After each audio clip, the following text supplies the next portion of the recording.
The investigations that people do here at the BCBL provides an opportunity to understand more about how we can make people more effective communicators and effective at receiving and acquiring new knowledge. A centre like this has to exist, and the Basque Country is an ideal place to put this centre, and there are no similar centres like this across the world. So I think the growth in the BCBL, the care that the faculty have taken, the quality of the researchers and the students and the staff here have contributed to that international reputation.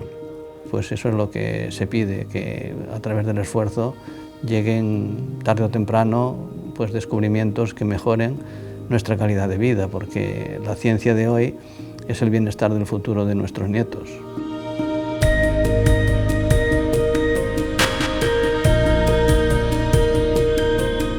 BCBL orain dela 15 urte jaio zen, eta gure helburua BCBL munduan kokatzea zen. Todo lo que tenga que ver con lenguaje nos atañe.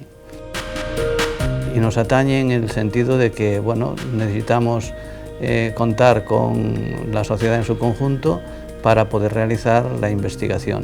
It's amazing actually how the BCBL has risen.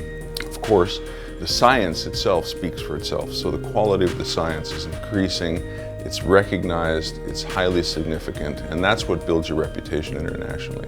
Yo lo que espero es que bueno, durante los próximos años el BCBL crezca y se consolide como una figura mundial, si es que no lo está ya.